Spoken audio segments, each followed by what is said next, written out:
Bisan kapoy, bisan sakit, padayon lang gihapon migo.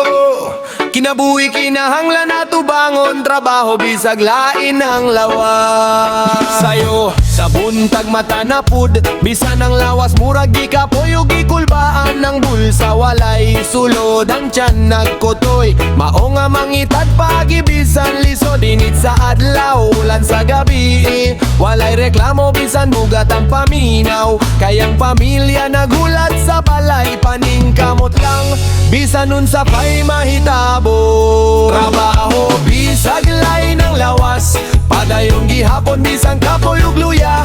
Kayang kinabuhi dili pirming sayon, paningkamot lang maabot ra ang panahon. Trabaho bisag lain ang lawas, basta magkaya pa dili magpapilde. Bisan gamay ang kita sa matagadlaw, importante nga limpyo ang atong panginabuhi. Naayadlaw nga gusto na lang mo pahuway, pero ang responsibilidad dili man mo biya. Bayranan pagkaon ug panginahanglan, kinahanglan na tubangon bisan walay kusog. Ayaw ikaulaw ang bisan unsang trabaho, kayang singot sa agtang usa ka kadungganan. Dili man sugdon sa sinina oposisyon, ang tawo bililhon tungod sa iyang paningkamot. Trabaho bisag lain ang lawas, padayon gihapon bisan kapoy ug luya.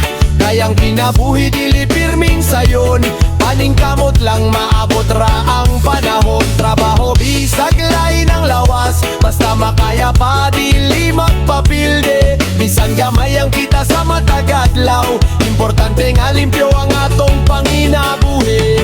Kung kapoy na pahuway kadiyot, ayaw serenda bangon pag-usab.